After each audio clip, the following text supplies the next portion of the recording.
Um, I'm going to talk to you about near-death experiences and focus a lot about people that I've met and people that have told me near-death experiences. And it's just kind of a strange thing because it really doesn't matter what specialty I'm in. I just have encountered these people in the course of some decades of work now. And so that's what I'm going to talk about.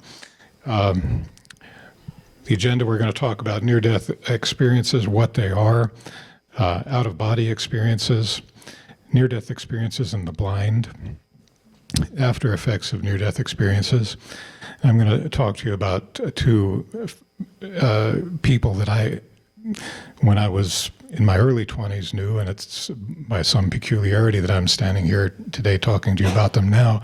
They were famous in their time, but they are largely forgotten now. One is Betty Baxter and one is Thomas Welch. Betty went to heaven, Thomas went the other direction. And then I'm going to talk about the death experience from a Christian perspective. What are near-death experiences? Well, they're vivid experiences from people that have been to the brink of death. And the prevalence in some studies, this is 4%. It's an often cited Gallup study. So that's an awful lot of people. And I've known, I think, about 8 people that have described near-death experiences to me. In fact, a couple weeks ago, I had a patient, we're just talking, and I hadn't seen him in a long time. He had been in the hospital. His stomach was bleeding, and they were having a hard time stopping it.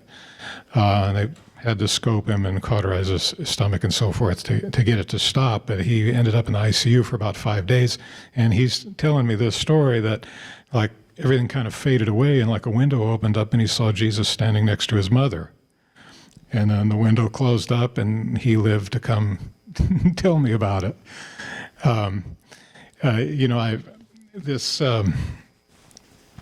I've often wondered about this saying, the light at the end of the tunnel. I've tried to figure out, I've done a little bit of search to try to find out where that saying came from. This picture's from Hieronymus Bosch, 1505, and how did he know to paint that picture? Isn't that peculiar? It's really strange that I have had 2 people tell me the exact same story. One of them was, how long ago was it? Probably, about 40 years ago. This fellow's telling me that I saw him in the ICU, and he was really sick, and I came back a few days later, didn't hardly recognize him. He was smiling and happy, and he was telling me that he went through a tunnel and came out to a lighted area and saw his mother. And then waved at his mother and came back down, and he said he'd gone to church when he was a kid, but wasn't a religious person. But his whole demeanor changed. He was very different looking after that. And then the other one told me exactly the same thing, and that was probably about between 20 and 25 years ago. And I was medical director of a rehab hospital at that point, and this fellow was telling me this exact same story. Went through a tunnel and saw his mother and then came back. So there, by some studies, the tunnel experience it comprises about 30% of out-of-body experiences. And so I just wonder if that's where that saying came from. I couldn't find a source on it, but it strikes me odd that he would paint that picture so many centuries ago. People must have been saying those kind of stories for a long, long time. The descriptions that people tell the positive descriptions are like feeling peace, an altered sense of time, surrounded by light, life review, meeting friends and relatives. And whenever I meet somebody that's been close to death, I always ask them, because I've developed the habit, because people are sometimes reluctant to tell those kind of things, particularly to a doctor. So I always ask, and I've heard these kind of things. Well, I saw my relatives, one lady told me. they have lucid consciousness. And the people that go through these experiences have lifelong changes in their personality and priorities and so forth.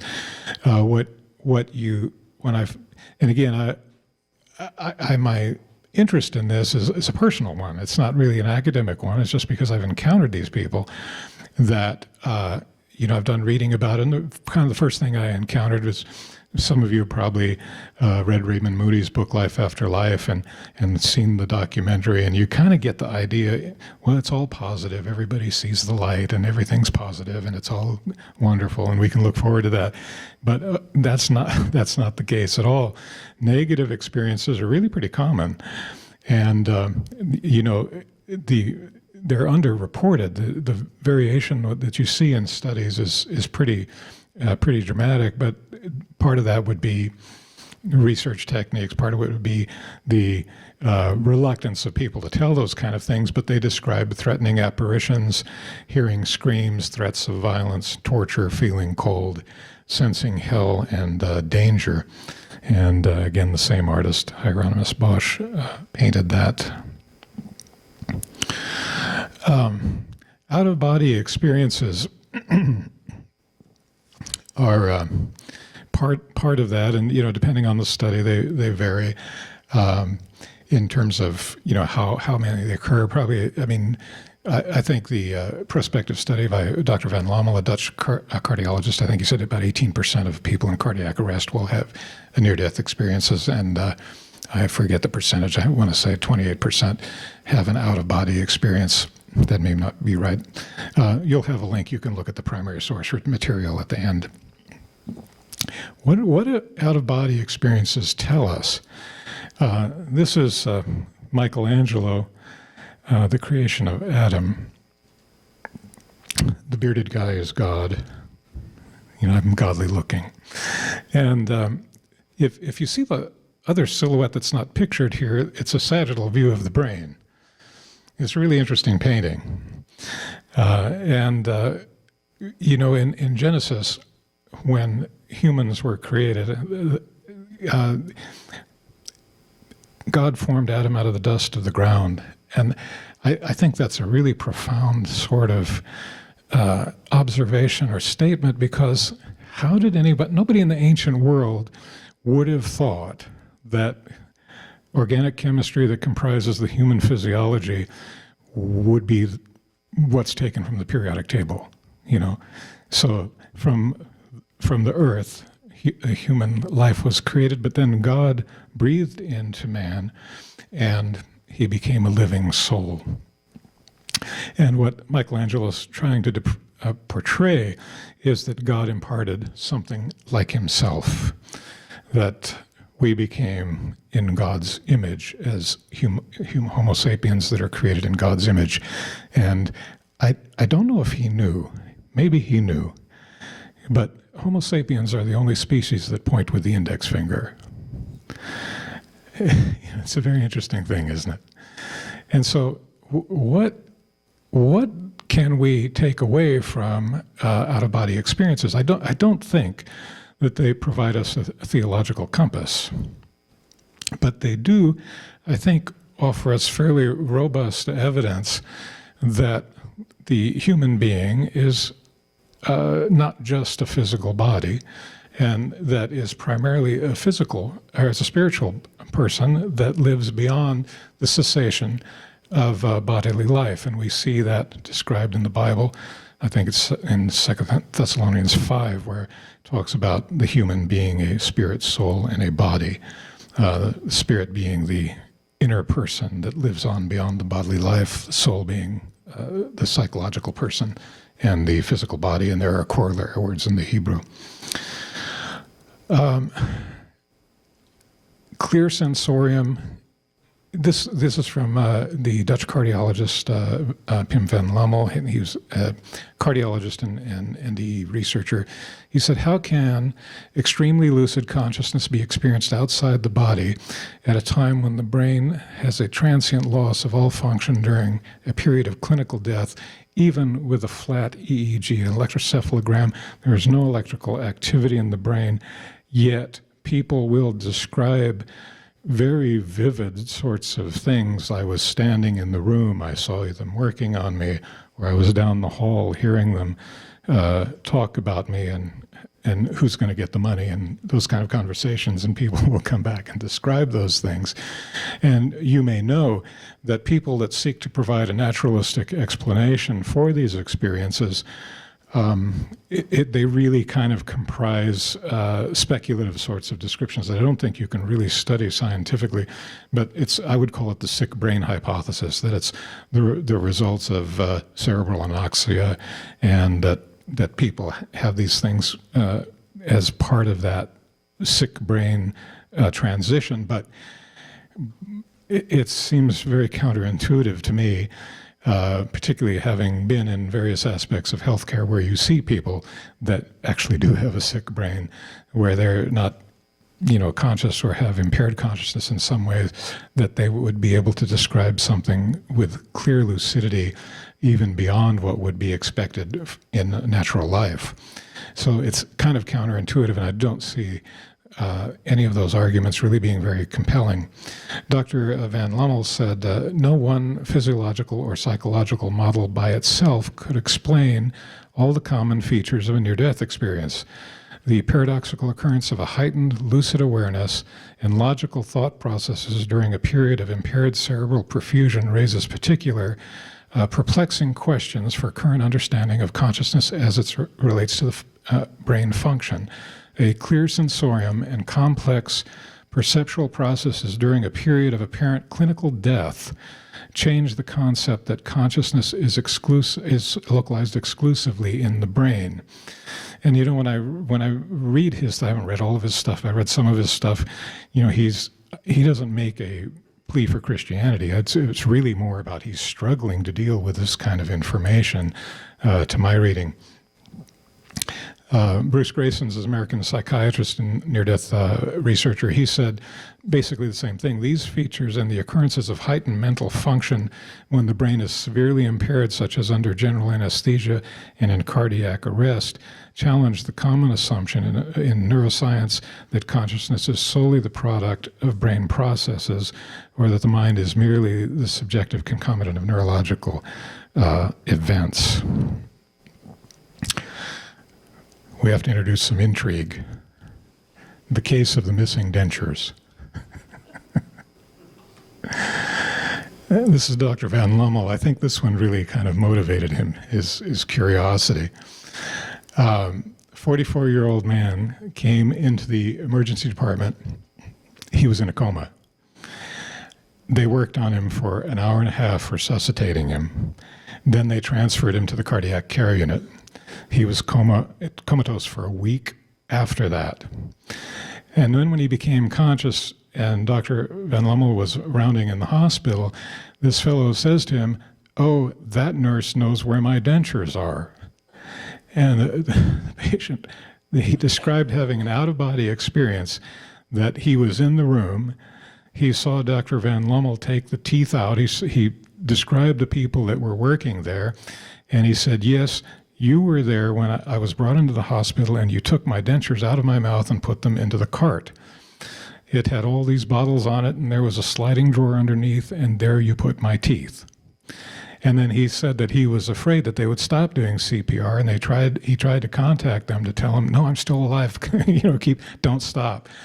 But he wasn't able to contact them, because it's the physical body that we contact this world with. If you don't have that, you can't contact the world, the physical world. So anyway, the patient did recover, and he was released from the hospital a month later in good health. So I would just tell you, some of you want to go into medicine, most people that go into codes and CPR don't survive. It's not like what you see on TV. Most of them don't end well. In the number that I've been involved with, it's not a lot, but I have been involved in those kind of events. I don't recall anyone surviving it. Some more intrigue. The case of the missing shoe. That's Harborview Medical Center, Seattle. If you come off the page here, the interstate's over here. That's the main hospital. I worked there for a brief time when I was years ago. And that's the emergency department entrance. I want you to keep this picture in your mind. That's the emergency department entrance, and then you see these buildings next to it that appear to be about 4 stories tall.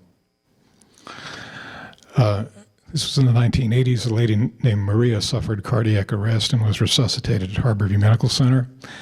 In the cardiac care unit, she was telling everybody, but she particularly talked to a social worker and said that she was out of her body watching the medical staff working on her. Then she was outside looking at the emergency room entrance. And then she said, on the 3rd-story window ledge, there was a shoe, one shoe. And she said what color it was, what brand it was. There was a scuff on the shoe. The shoelace was tucked under the heel. And she kept bothering people. And finally, the social worker went out, and she found the shoe. So this is a famous case. You may have heard of it. And that's the shoe. The BBC actually did a documentary on that. That's a still from the documentary that they found that shoe. See, you can't really explain. You saw the picture. There's nothing around. She couldn't have possibly seen it. She couldn't have possibly seen it and to describe it in that level of detail, that can't be explained by the sick brain hypothesis. Near-death experiences in the blind are interesting. Ring and Cooper are researchers among the blind, and they said, as a whole, our interviews with near-death experiencers and out-of-body experiences offers abundant testimony that reports of visual perception among the blind are common, that their impressions concern both things of this world and otherworldly domains, and that they are often clear and detailed, even in narratives furnished by those who have been blind from birth. I came across this case of a young girl named Marta who was blind and wandered into a lake and drowned. And she said, I slowly breathed in water and became unconscious. A beautiful lady dressed in bright white pulled me out. The lady looked into my eyes and asked me what I wanted. I was unable to think of anything till it occurred to me to travel around the lake. As I did so, I saw detail that I would not have seen in real life. I could go anywhere, even to the tops of trees, simply by intending to go there. I was legally blind. For the first time, I was able to see leaves on trees, birds' feathers, birds' eyes, details on telephone poles, and what was in people's backyards. I was seeing far better than 20/20 vision. These people experience lifelong after effects. Dr. Van Lebbel did 2 and 8 year follow-up studies, and he described this. He said, we saw in them greater interest in spirituality and questions about the purpose of life, as well as a greater acceptance of love, love of and love for oneself and others. The conversations also revealed that they had acquired enhanced intuitive feelings after a near-death experience, along with a strong sense of connectedness with others and with nature. Bruce Grayson, the American psychiatrist, he said, did follow up, and he developed a research questionnaire that he followed these people with. And at 20.5 years, over 20 years, he found no statistical difference among the experiencers and how they responded to the questionnaire. He said respondents reported increases after their near-death experiences in their appreciation for death, appreciation for life, spirituality, concerns for others, quest for meaning and a sense of purpose, self-acceptance, religiosity, and a concern for social and planetary issues, and decreases in their concern for worldly achievement.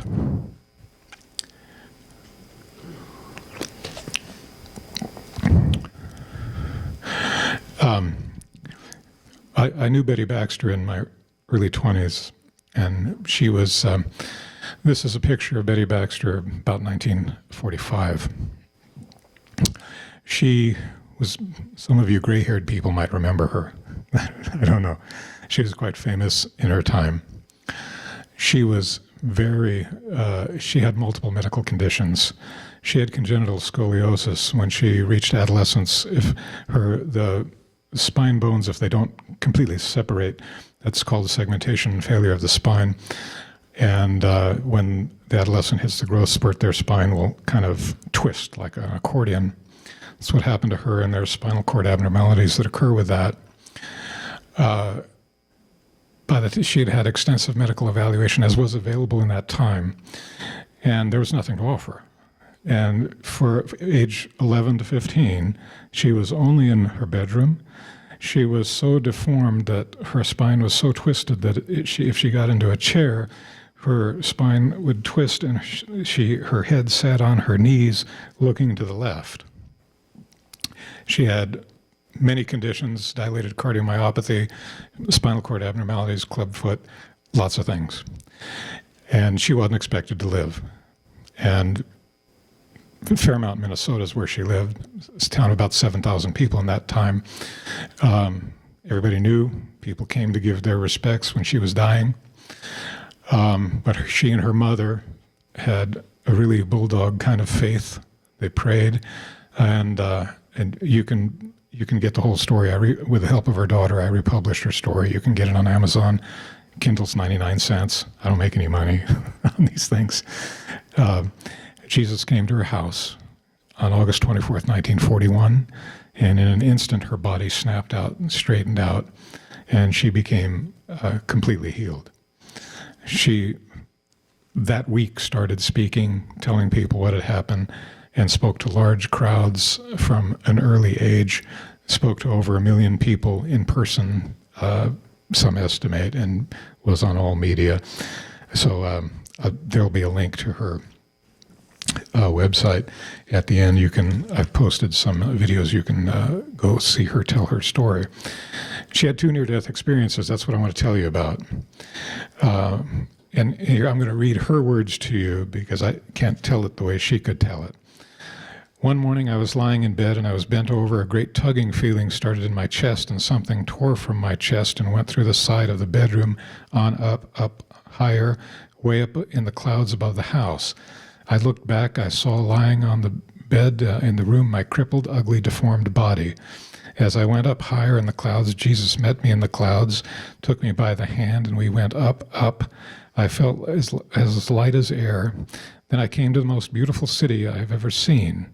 There were sparkling white gates of pearl, beautiful pearls, and Jesus went through the gates, taking me by the hand. We walked on streets of gold so pure it was like crystal. It was the most beautiful place. The pain was gone from my body. I was straight. There was no illness or disease in my body. Heaven is a place where no sickness or disease can enter. Oh, the relief it was to feel no pain in my body. As I walked on the streets of gold, people were there, smiling, laughing. I saw angels. Sitting on a high table was a great, thick book of pure white. On the cover of it were the letters in gold written, Book of Life. I walked over with Jesus beside me. He flipped through the pages. Then on one of the pages he put his fingers, and I looked, and written in gold was Betty Baxter. My name is written in the Lamb's Book of Life. I know that, not only by seeing it, but I know by having the witness in my heart. I trust that your name is written there also. He went on, and walking on the streets of gold, I recognized someone and looked at Jesus and said, "That's my grandmother." I had never seen her. She died before I was born. I've seen her picture. That's my daddy's mother, whom he loved so much.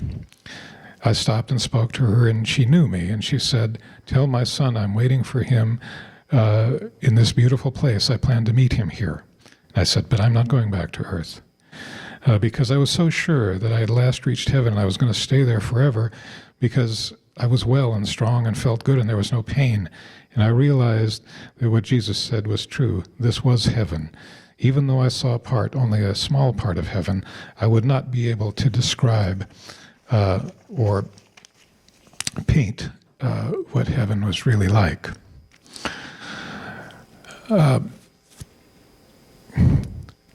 That's moving to me. That's because I knew her, and she was really an unusual person. So go to the link and watch her tell her story. But I knew somebody that went to hell also. It's strange. Well, again, when I was a young person, in my early 20s, I met Thomas Welch. He was in his 70s. He was from Canada, and he went to work at a lumber mill in Oregon.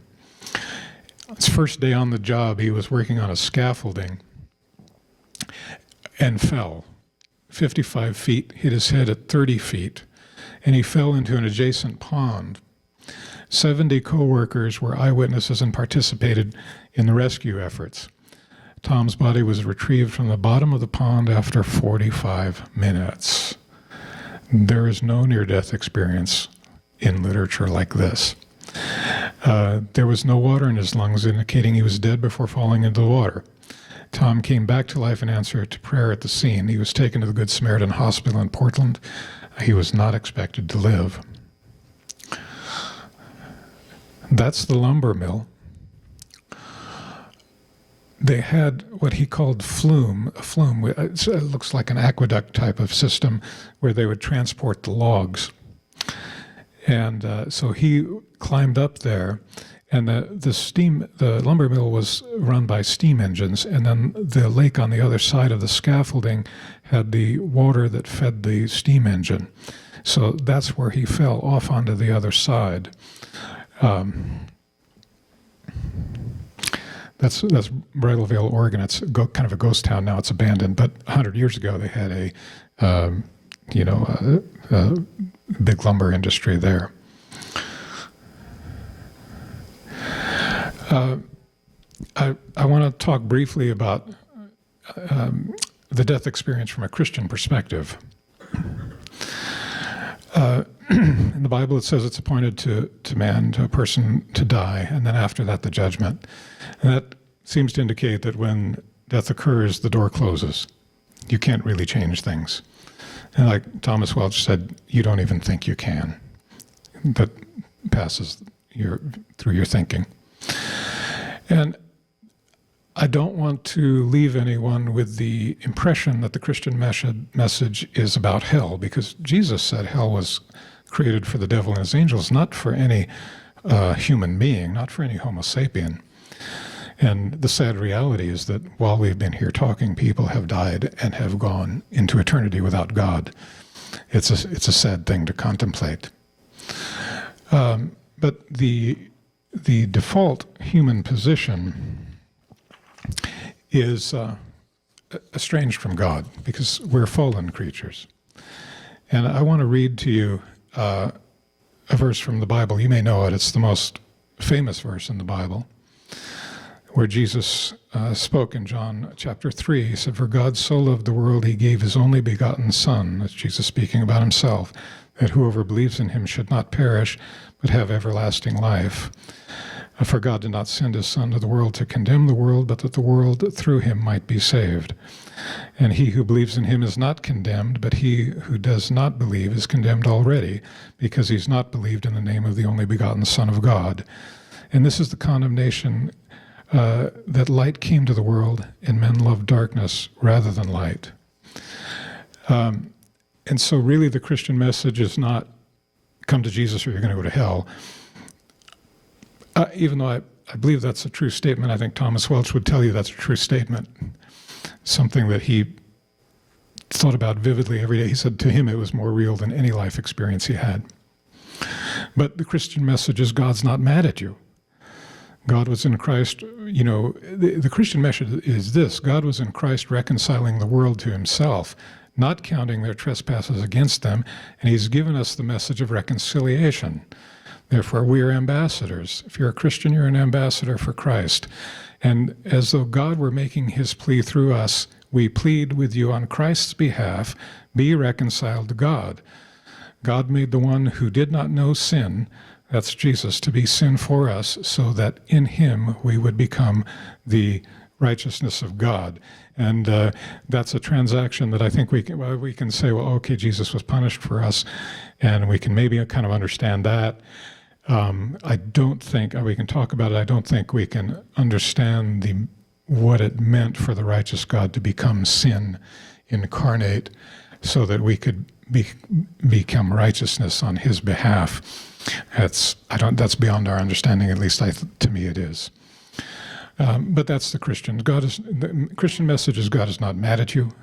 God wants you as his creation to respond to him as the creator who has provided a mechanism for you to escape eternity in judgment and without God. The Christian death experience would be probably for most people, some people, they have different descriptions. Some people don't remember how they died, and in a flash they're in the next world.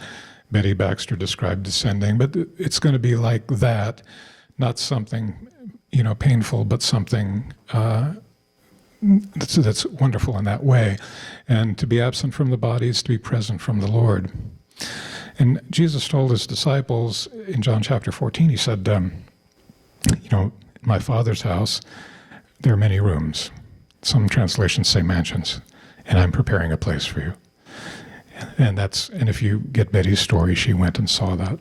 So you'll want to get that and read it. I also made an audiobook you can listen to. So Jesus has prepared heaven for us and a place for us there. And from God's perspective, precious in the sight of the Lord is the death of his saints. So the Christian death experience is not something to be feared, but something to encounter with faith and knowing that Christ will take us to the other side. I don't know any of you. So I think probably most people, maybe everybody here is a Christian. But it would be remiss of me to not give you the opportunity to express faith in Christ at this moment. So if you're thinking about it, you decide you want to take that step of faith, you want to become a Christian, you want to accept Christ and receive forgiveness from him, then pray with me now. And with your eyes closed, your eyes open, I don't care, but pray with me and say something to this effect. Jesus, I say yes to you. The best I know how, I give you my life. Forgive me. I repent. I believe you died for me and rose from the dead. Thank you for forgiving me. I set my face to serve you in this life and to meet you in heaven on my last day. So with that, I'll close. And that's a link to my website. So you can read blogs and interviews or different things that I've done.